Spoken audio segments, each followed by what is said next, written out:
What's up, everyone? Welcome to the Existential Stoic podcast, episode 31-3. How to the wisdom of experience, what I would tell my younger self, and what my older self wants to tell me. -3, because this is the third time we're trying to do this. We had some issues with it freezing and everything. But I'm Randy with my buddy Danny. Hey, Danny. Hey, Randy. All right. So today we are talking about experience of the ages. I mean, as we get older, we make mistakes.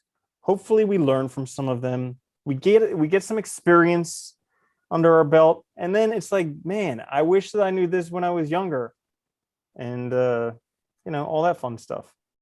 It's funny. Like I think probably everyone's probably had that thought, right? Like if I could go back to like this point in time, knowing what I know now, like I would kick ass, right? Because you have all this wisdom and all this knowledge, and it's not just like, I think it's funny, but people, it's not just like knowledge, it's the actual experience of living. So you know yourself better. And I think that's the big part of it, right? If you could tell yourself something, impart some wisdom from now to an earlier version of yourself, you could really help yourself, right? Because you know so much more about who you are now. You could get yourself there faster, presumably. There's things you could change. And it's really interesting. And it's like, it's also that double-edged sword, though, of like, if you really could go back in time, you'd change everything. So it's like, what do you do, right? You are where you are. Yeah, yeah, it's difficult because a lot of the times that we're doing things in life, it's the first time that we're doing it, and that's like a very steep learning curve the first time you're doing anything. And then when you have to do it again and again and again, it gets easier. Like I remember when I was learning to do surgery, the first time it was very, very difficult, even to just tie knots with the instruments. And then I'd get to a point where I was doing it and not even thinking about it. And then I'm sure everybody has experiences of stuff like that in their life. um, but we're not talking about that today. We're talking about advice that we would give our younger selves. We're definitely not talking about it. Although it's a valid point and it's a good thing to think about. We Yeah. all have those things. Yeah. So yeah, what advice we would tell ourselves? How would you approach, what's the most important thing you would tell your younger self to kind of help them along the way? It's funny because I was thinking about this stuff earlier today, and I was like, oh yeah, I would definitely tell myself that. And then I'm like, oh wait, I don't even follow that today. So Yeah. like one of the things that I was thinking to tell myself is like, don't worry, because I worry so much about so much stuff. And Oh God. Yeah. Right. I would be like, don't worry, it's going to work out. Like all the time, I'm always like worrying about the future. Like, will I survive? Will I make it? Will I be able to do this? Am I going to run out of money? All this stuff. And it's like, don't worry about it. It takes care of itself, you know? Yeah. Isn't that's the funny thing, man? It's like, it's like every time I stressed or like anxious and stuff, it's always about the future, and it's always about the stuff that I know will take care of itself as long as I do my part now, right? I really don't have to worry about that stuff. But yet it's like the thing that we universally, I think, all panic about all the time and worry about, like, is this gonna work out? Is it gonna be good? Am I gonna fail? Am I gonna blah blah blah? And it's like, well, yeah, if you don't just keep worrying and don't do anything, if you do things, you'll be fine. And it's really a funny kind of conundrum that we put ourselves in, I think, where we stress ourselves out for no reason. Yeah. And it's just, I found recently that it just kind of comes down to doing all that you can do that day, not trying to do more than you can possibly do, but just doing all that you can do that day. And then just take the next action and just have faith. Like that's literally all it is. Just take the next step and just have faith. And you do that, and it's just like, okay, Yeah. you get there. Well, I think that's the tough part, right? Is having the faith, right? The faith that it'll work out, the faith that, even if we hit another roadblock or another obstacle, we'll still get through it. That faith that, like, even though we might have proven to ourselves that we can do these things over time, the faith that we'll be able to do it again the next time. It's almost like we almost forget or we worry that we won't be able to overcome the obstacles, even if they're similar in the future, even though we have already in our lives, right? Yeah, I have something in my journal that I read almost every day that's remind yourself regularly that you're better than you think you are. Oh, that's a good one. Because Yeah, I think that's yeah, something we forget constantly. oh dude, we underestimate ourselves and we overestimate everyone else. Well, I think too, part of it too is, we're also like our own worst critics. And I mean, that's true, especially if you're doing like any kind of work, especially that's creative, but just in general, I think we also just are our own worst critics. We are overly harsh on ourselves, and it just really gets in the way of our progress and also our happiness. Mhm. On a side note, I was just thinking about this because you mentioned like, you thought of some things that you wanted to tell your younger self, but then you were like, oh wait, I don't do that now anyway. But I was thinking, like, how many of the things do you want to tell your younger self, though, because it would change now? Do you follow what I mean? Like, because, like, if I followed it then, presumably I would follow it now and I wouldn't deal with that bullshit. So it's that part Yeah. of it. Oh, dude, that's a perfect one. Like one of the biggest ones that I would tell myself younger is do what you enjoy doing. Like Oh, God, yeah.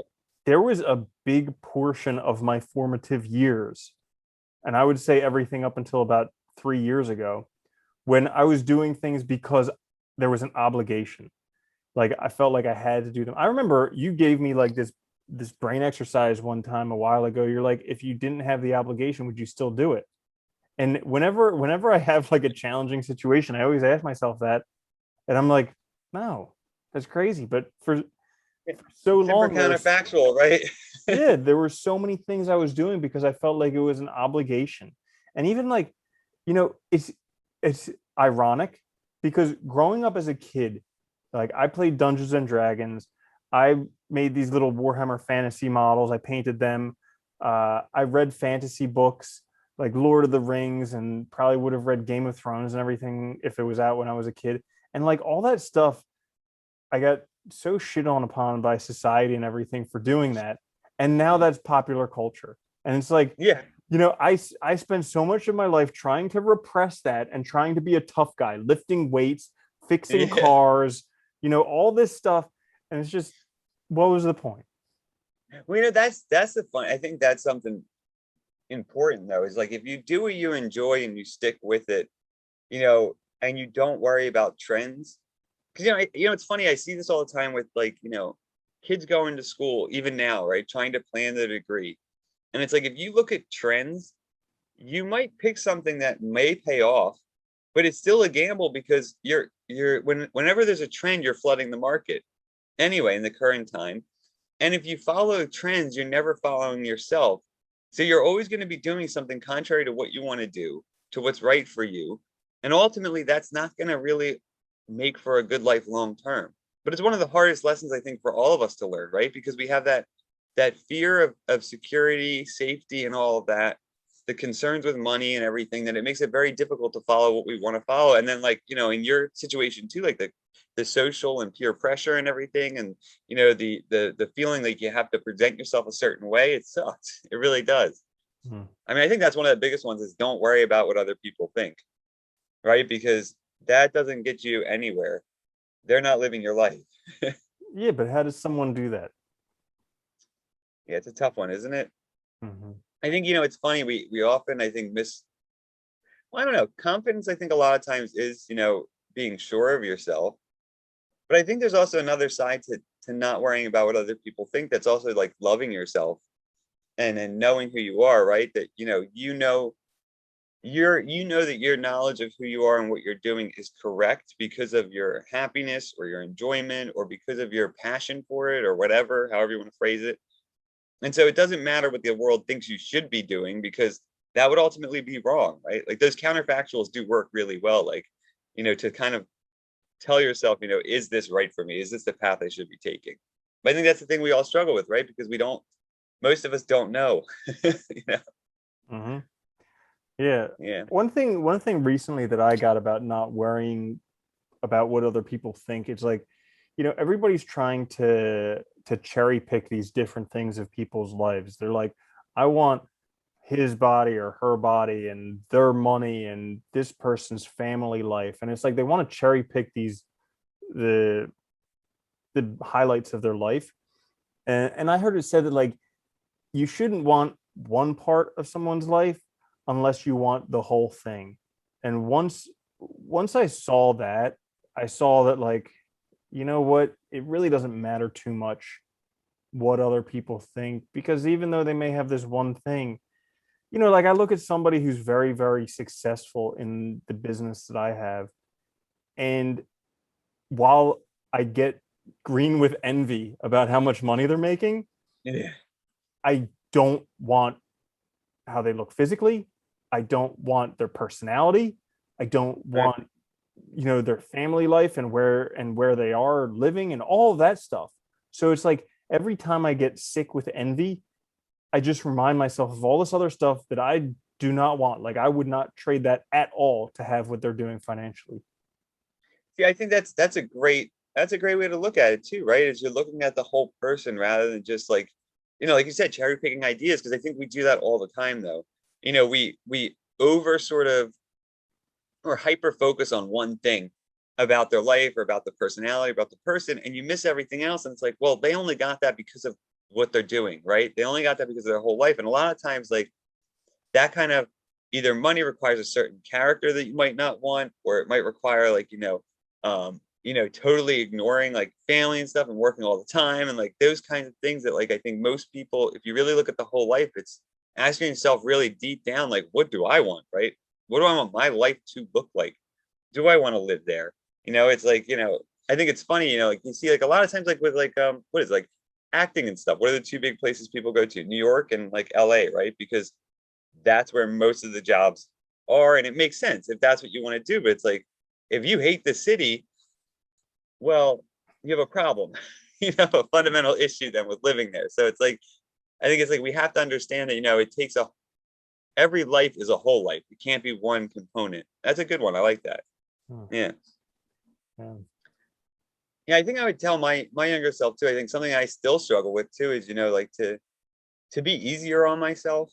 I think that, things take time, they come in time, and learning to, because it's something I wish I was better at now, like learning to sort of put the brake on my expectations a little bit and tone them down so that they're more in line with like, because it's like, I want things, it's almost like it's kind of similar to what you just said, I guess. Like, and I want things to progress really fast in certain areas, but I also want all this other stuff. And it's like in order for that to happen, it's not consistent with what I really want. What I really want is a well-rounded and like, whole life. And that requires effort in a lot of areas. So I have to also tone down my expectations for things and realize that it will take more time, right? And that it's okay that it takes more time. I think Yeah. that's one of the big things we all struggle with when we're young, right? Is seeing other people progress in areas and wanting to be there too, and feeling like you're failing because you're not there yet. But really, it's just you have to progress at your own speed too, and live your life. Yeah. Yeah, that's such a good one, and one that I struggle with on a regular basis, being patient and gentle with myself. And it's tough because there's so many examples of other people who are making it nowadays.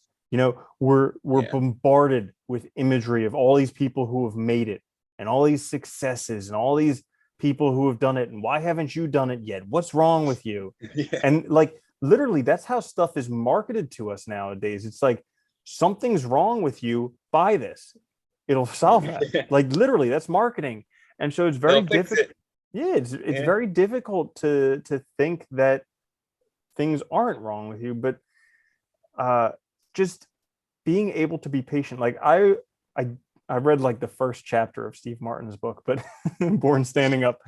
And it's on my list of things to read, but I I Caveat. like I like what he said so well, is that somebody, because he's a great stand-up comedian, but he also is a really good banjo player.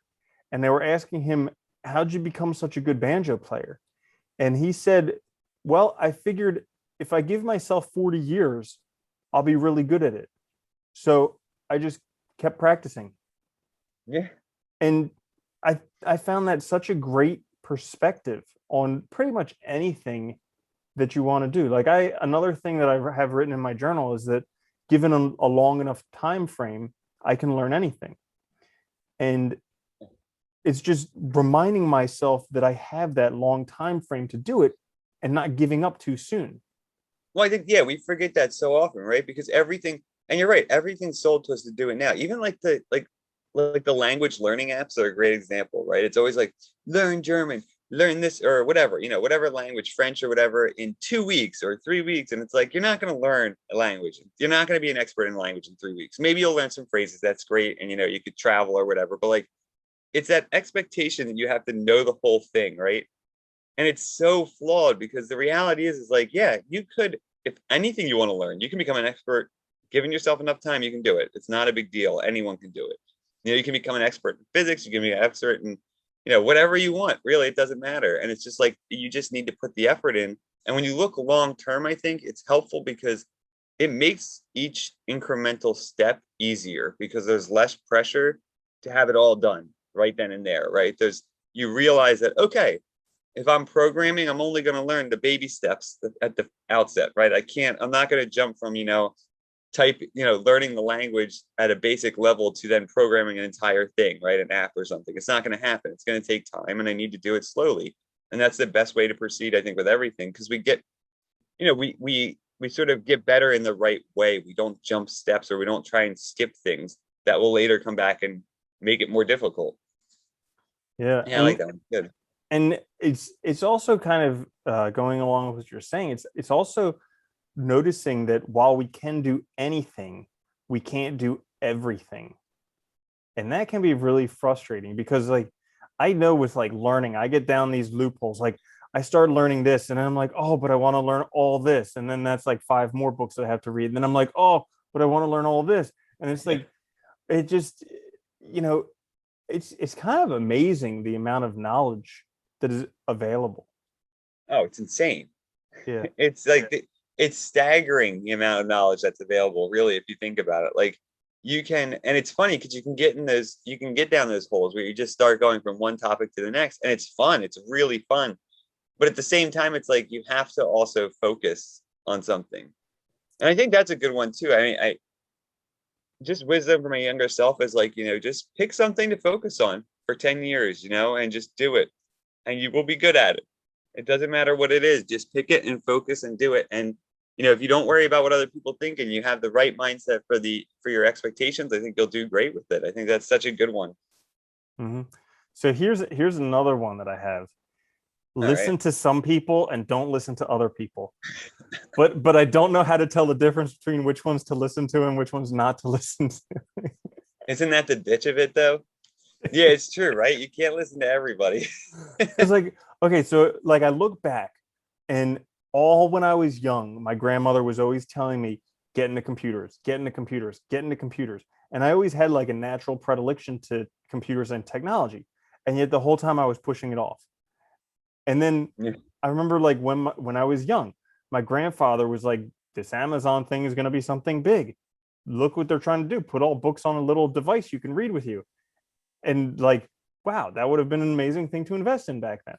And so Yeah. like there are these things is like, wow, I really wish I would have listened to them. But then there are these other things that I really wish I wouldn't have listened to. Or no, maybe I would have. Yeah, like the forcing, not the forcing, but the encouraging me to pursue something veterinary medicine that wasn't really something that I wanted to do. It was just because that was like a profession and that's good to have be a doctor and It blah blah looks blah. nice. Sounds good. Yeah. Yeah, yeah. Like I wish I wouldn't have listened to that. And then there was, like, or I wish I would have listened to myself. This is another one. Like learning to listen to yourself and really being able to quiet down enough to be able to listen to yourself. Like I remember in order to become a veterinarian, you have to log so many hours working at veterinary clinics. And like literally every job I had working at veterinary clinics, I quit because I hated it. And you, and it's like, red flag. Learn to listen to yourself. And That's then, like a fucking alarm going off. dude, and then there was this one veterinarian who I worked with, and he's like, "Do not become a veterinarian. You will regret it." And I was like, "You don't know what you're talking about. I'm gonna become a veterinarian." Yeah. You have no idea, buddy. He's trying to help you out, give you good information. Well, it's funny. I think it's that tough situation of you have to listen to yourself and use that as a guide for which people to actually pay attention to. Right? The ones that are supportive of you, the ones that aren't pushing you into something or trying to guilt you into something, or the ones that are trying to be there for you to help you and to listen. That's who you want to listen to, right?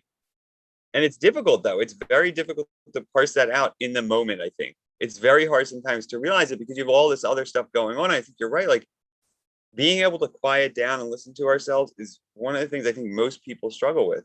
We don't know how to pay attention to our emotions, to our physical feelings and responses. We don't know how to pay attention to our mental sort of conscious ones. I mean, we struggle with this a lot. I think it would have been great for all of us if we had done this when we were younger, right?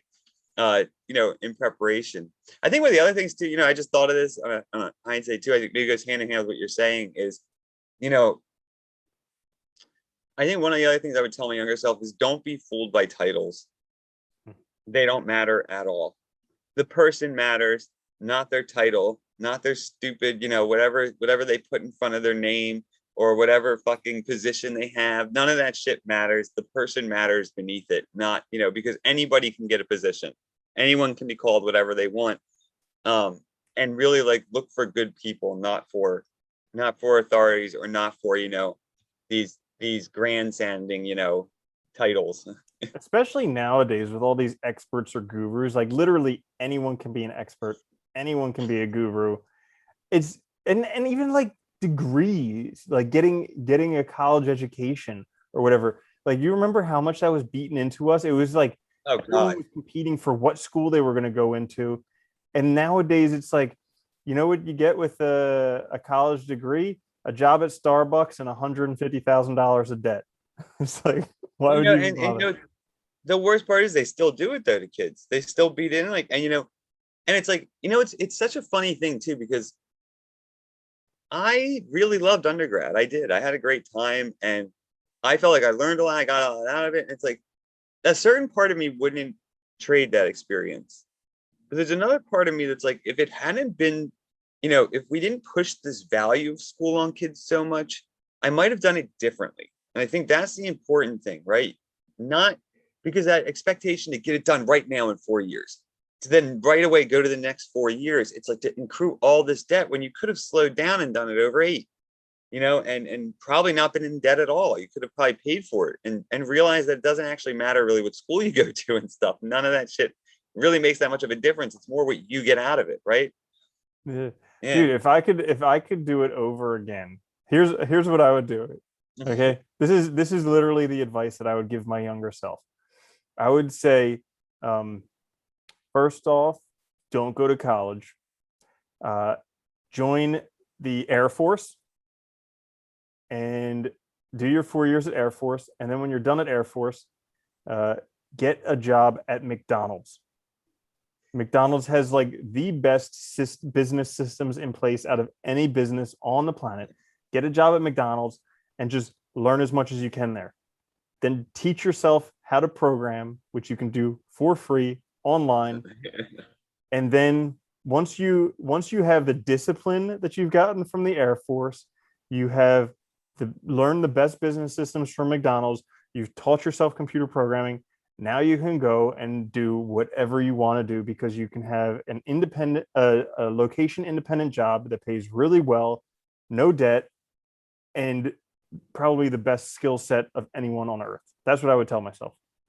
Yeah, it's funny. It's like, yeah, when you look back, it's funny how you can like imagine like such a different way of doing it, right? That would work so much better. And it's like, and that is the funny thing, I think that's, when you look back, it's like that's one of the other challenges of life, right? Is that we find ourselves where we are with what we have. And like it's so easy to look back and be like, oh, I would have done X, Y, and Z. But you have to deal with now, right? And I think that's something else too. It's funny, like, and I'm thinking about this, it's funny. Like I think one of the other things I would have tell myself too is like, along the lines of like, don't worry that like, things always change. You can't expect things to be the same. And that expectation will, I think, cause you problems because it does, right? If you expect people to be the same, if you expect the country, the market to be the same, if you expect all this stuff, that will, come back and bite you. That you need to be prepared for change and for changes throughout life. Mm-hmm. And going Yeah. hand in hand with that one, expecting change, is read. Oh God, yeah. Like I am so grateful every day that I love to read. And this actually took a while because in school they made us read absolute garbage, like The Scarlet Yeah. Letter.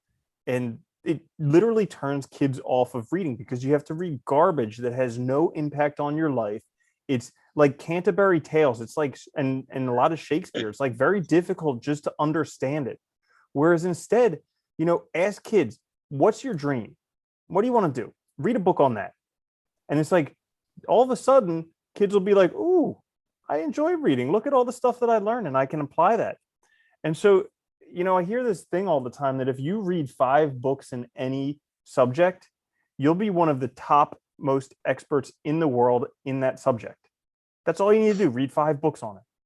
And it's like, Well, it's yeah, I was gonna say it's funny now, right? Because all these books that come out by these experts are like so focused and so well done now that really is almost all it takes. And it's like I absolutely love reading too. I'm so thankful for that because like you give me a book, I can knock it out in like 4 days and understand it. I think that's the other thing. A lot of people don't realize the value of reading well and reading carefully and being able to do a close reading and really analyze stuff. But like, yeah, reading is probably one of the most important things. It's one of the easiest ways to gain information, gain experience, gain an understanding of things, of how things work.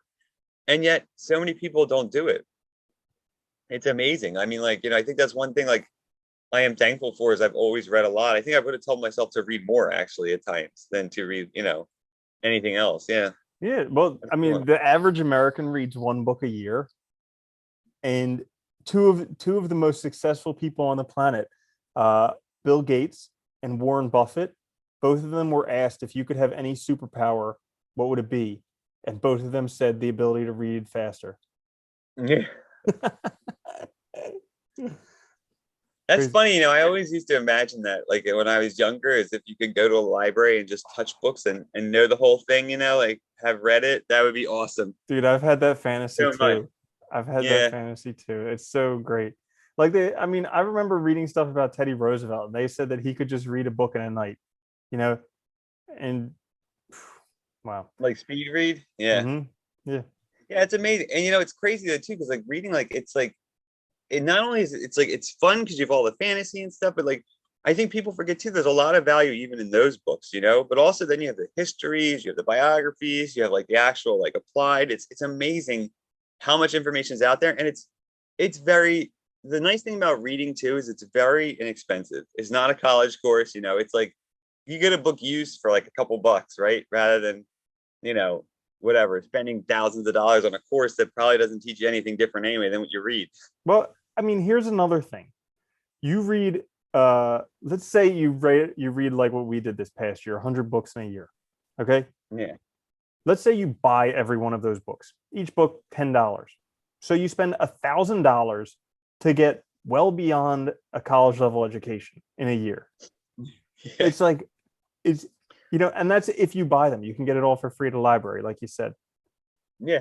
Well, it's funny too. And if you read a lot too, like I love reading fantasy and stuff, but like you find yourself just reading other stuff because it's just fun. Like you end up getting caught up in it. Like I was reading books on quantum physics just for fun because I think it's interesting.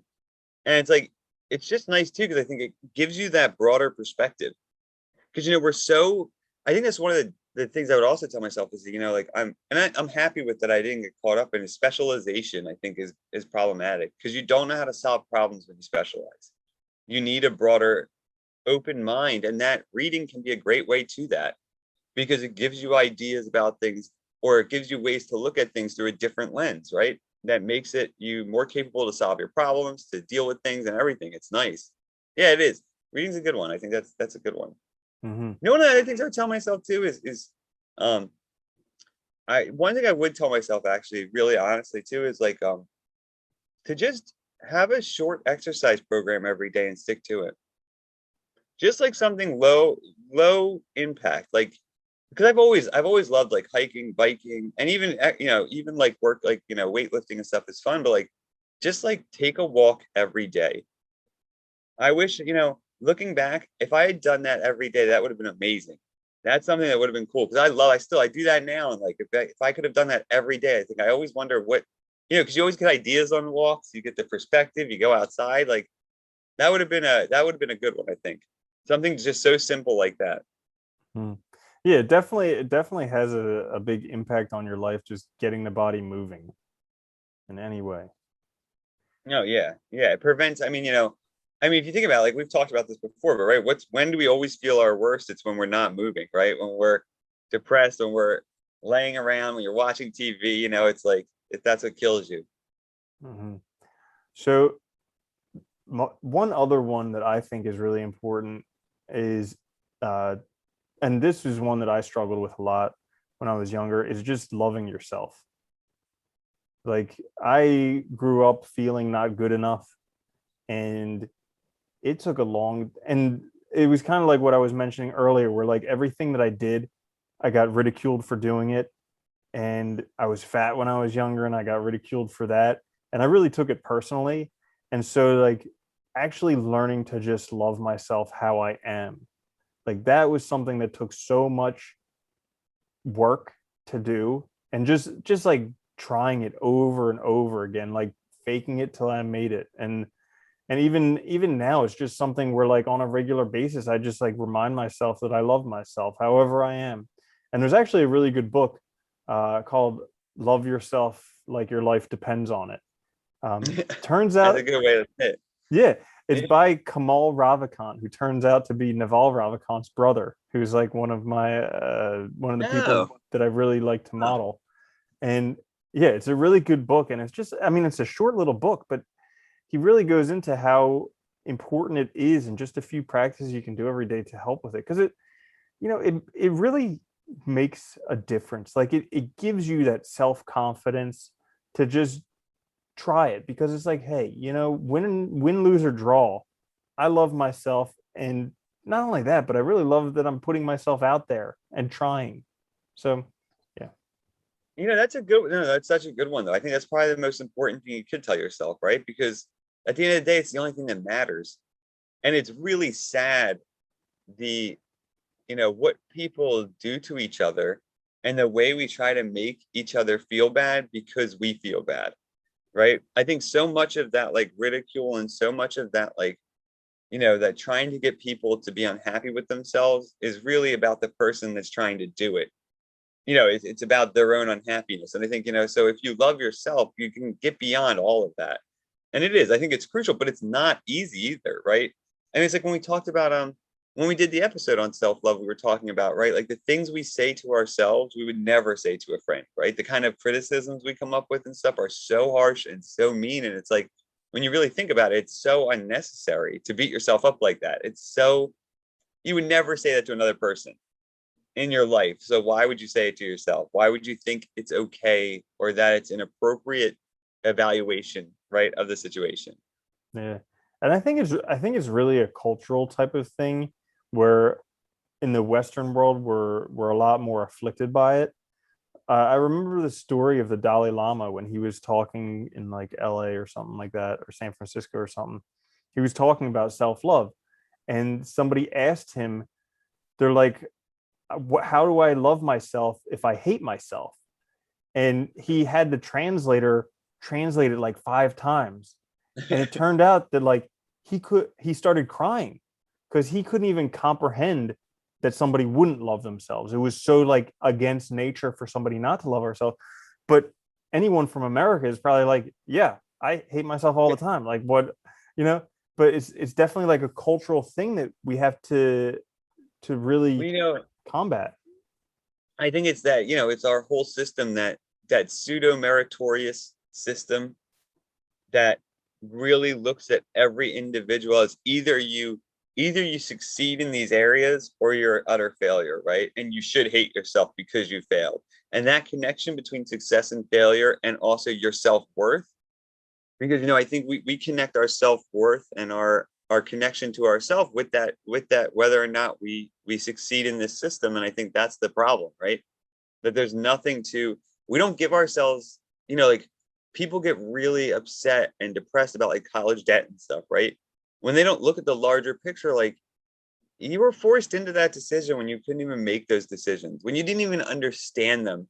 And everyone around you was telling you it was the right thing to do. This was the way to go. This was the way to a good life. This was the way not to be a failure. It's like, when you really look at it, it's like you're not to blame in that. And you didn't do anything wrong. And it's really, it's okay that you carry it. It's not a big deal. Like it just is what it is. That's not a reason not to love yourself, right? Hmm. That's a reason maybe to be upset with the system and stuff, and whatever. But that's what it is. It's nothing else. Yeah, it's like that saying, just because you fail doesn't mean you're a failure. It's finding the Yeah. difference between results and who you are, Yeah. you know.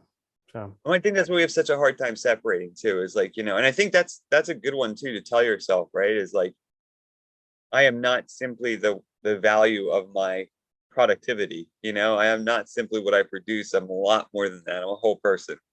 yeah, I I think that mean, would be a good one. I believe that we're all like limitless potential. We can literally do anything, and just, like, they there are so many sayings, and it's always they say, but Oh yeah. it's like the master has failed more times than the beginner has even tried. It's only, I don't get where we all of a sudden made it wrong to fail. Like, how did that happen? Yeah. And because how are you even supposed to try? Like, I feel so sorry for kids nowadays who are probably crippled by the education system, that they're too afraid to even try, because what happens if I try and I get it wrong? Oh gosh. Well, that's why anxiety is so high now. I mean, for everyone, right? Because it's that fear of failure, it's that fear of like, and also it's like the realization that you can always pick yourself up and move forward from it. I think that's another thing I would tell myself too, is no matter what happens, you can move on from it. Mm, Nothing, short of losing your life, you can move on from it, basically. It doesn't mm, matter what it is. And I think that's crucial to keep in mind, because like, we stress out so much about failure that we don't do anything. And it's really sad. And we're really like, we're paralyzing an entire generation because of that, I think. mhm. They don't want to leave the house. It's like, Yeah, yeah. yeah, that's a good one. So, anything else that you would tell your younger self? Um, Mm, yeah, I think, one of the other things I tell my younger self is, work on positivity, because that's crucial to enjoyment, I think. Don't expect to be positive all the time. Life has changed. There's good and bad days. But, work on that positive attitude overall, because I think that type of hopefulness helps you through a lot of these difficulties with failure and all that, to keep going, to knowing yourself that you are able to do that stuff. yeah, that's a really good one. I like that one. And I would like to even continue that a little bit more, is build a routine around it. Like, I over the past year or so, I've really built up some routines that have helped me. Uh, and they're all based upon, like, putting good stuff in there. Like, don't worry so much about getting the bad stuff out, because you can just dump so much more good stuff in there, and that will take over all of it. So it's just like building a positivity routine, like you mentioned earlier, the exercising every day, the listening to positive material every day, focusing on the good things, being grateful, noticing the good things in the day, like doing the small delights that we talk about all the Yeah, time. yeah. And really, Recognizing that the world is not that bad. I think that's crucial, because we get caught up in that, and it's like, we lose it. Oh, yeah, yeah. yeah, I mean, we were talking about that earlier, how it's like the best of times and the worst of times. Yeah. Like, on one hand, it seems like the world's falling apart, but like literally, you look at it in pretty much every aspect, it's literally the best the world has ever been, ever. It really is. It's insane. And yet we make it out to be so bad for no reason. Hmm. Yeah. Yeah, it all comes down to perspective, choosing what you look at. It really does. It does. And I think that's crucial, right? Too, is focusing on the right things and having a routine. And I think will really help us move forward. Yeah. Hmm. All right, so I'd like to shift this a little bit. So we're both All in our right. late 30s. All right. I have a We feeling we're are. going to have nice, ripe, old lives. So 80 years in the future, we're in our 120s, um, lying on our deathbeds. And we have the ability to, get a message to ourselves now. And something that, another 80 years of experience and wisdom. And we're able to give that to ourselves now.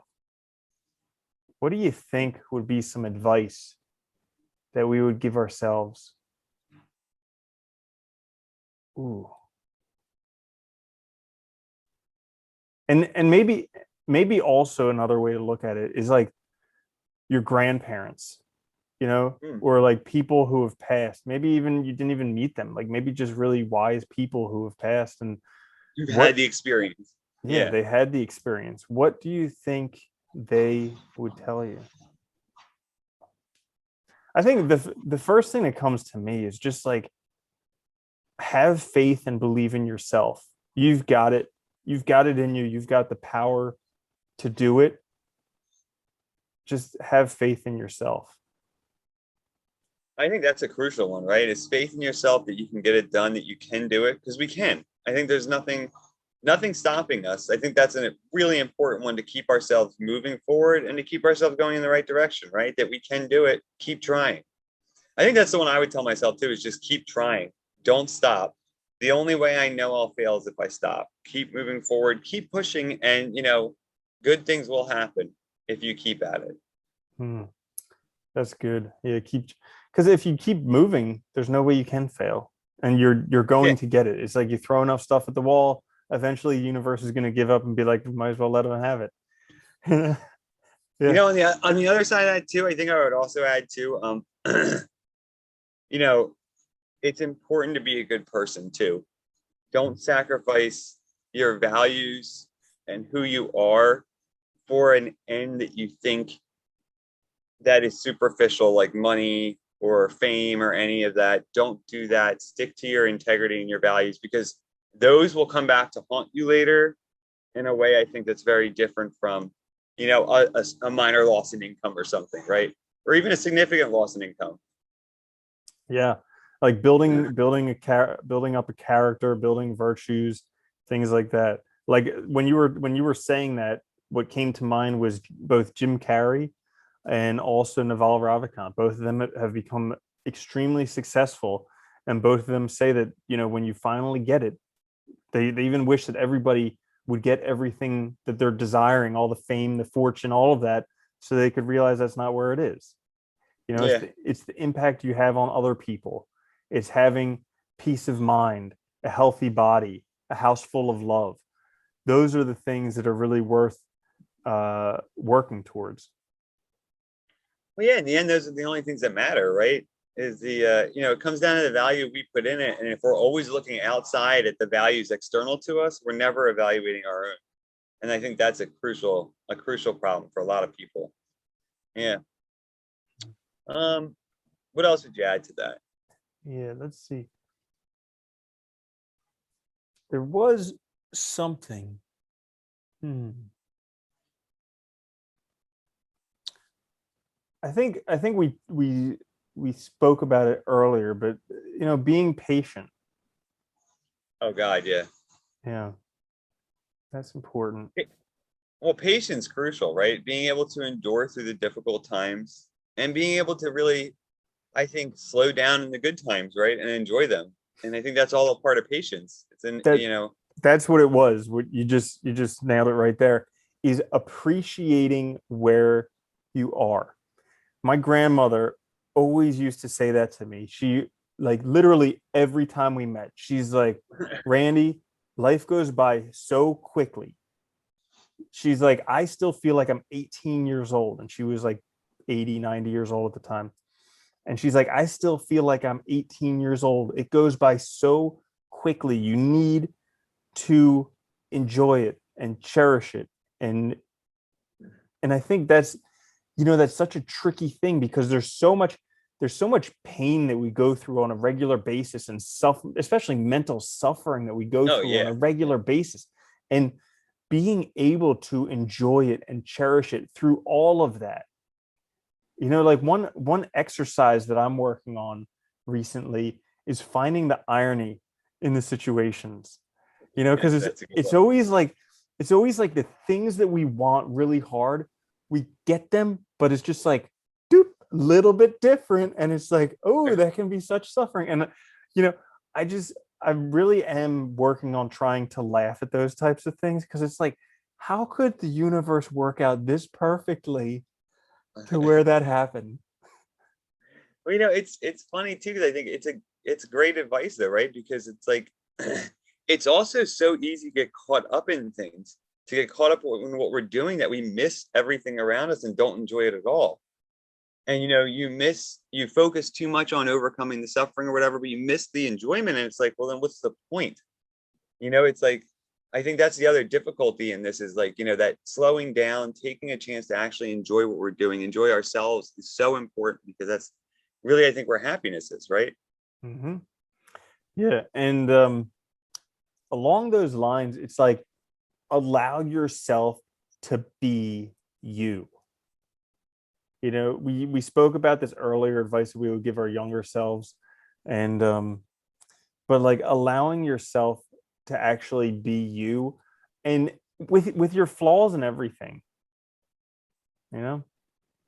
Yeah, I think that's no, I think that's important though. Just being yourself, I mean, that goes back to loving yourself too, right? Allowing yourself to do, to really just be you, I think is crucial. Yeah. Because like oftentimes it's our flaws that kind of, people love that stuff about us, you Well, know. it's funny. That's what we always, that's what we remember most, I think, and that's what defines us most, isn't it? Like kind of like that combination of our flaws and our good qualities together. That's who we are, right? And that's what Hmm. makes it work. Yeah. Yeah. Yeah, we smile about those things. Like, I mean, my grandfather was drunk at every single family get together ever. Was it? Oh my God. Like before anyone got there, he was already drunk. And I didn't realize that until I was like well above drinking age. But I was like, oh, that's why he was always so much fun. And yeah, it's just being able to, but like, I don't, honestly, I don't know how he felt about that about himself, but I imagine he just knew that that's who he was, and he was happy with that. And that's like one of the things that I cherish, was just like how he was just so comfortable in his own skin that he just did that, and that was him. It's like, and I think that's part of it too, right? It's just being comfortable with ourselves and realizing that, like, I think that's one of the other things I would tell myself too, older and younger, actually, from my older perspective and from, now, would be that, like, we're all just people. Remember that. Everyone has problems. Everyone makes mistakes. Everyone has successes and has successes and has failures and, weaknesses and strengths. And that's what makes us all great, is that we're all different, but we're all the same in the sense that we're all just trying to live life, and it's okay. I think that's a good one, because we get so caught up in this idea of perfection. I mean, Christ, like, you look at, like, we got a puppy not that long ago, right? And you look at, like, training dogs, and everybody, you go on all these online things. It's like, spend all this time to be this perfect, so your dog does dance classes and blah blah blah. And it's like, yeah, I don't want that. Like, it's like, but it's like this idea of perfection for everything is insane. And I think it's like, that is not the life I want. I think we all have good and bad things. We all have, life is messy. It's change. It's not this perfect thing. And if we expect that, we will ruin it at the same time. Mm-hmm. Yeah. And yeah. Hmm. That's such good advice. Yeah. Yeah. Cool. So anything else you would like to add? No, I think that's good. I think that's good. I think that's what I tell myself. Yeah. I'm set on that. Yeah.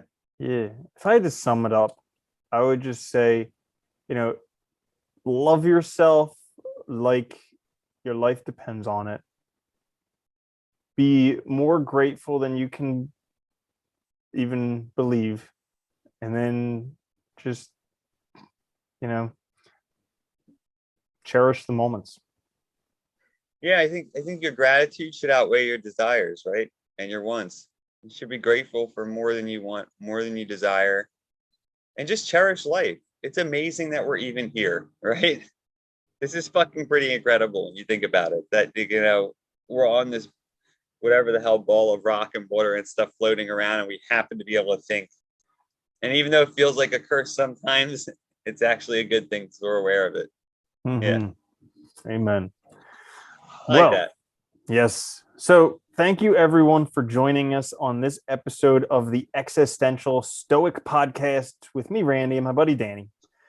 And if you guys did enjoy it, make sure to like, subscribe, click the notification bell. Come find us on YouTube if you're listening to the podcast. Come listen to the podcast if you're watching on YouTube, the Existential Stoic podcast.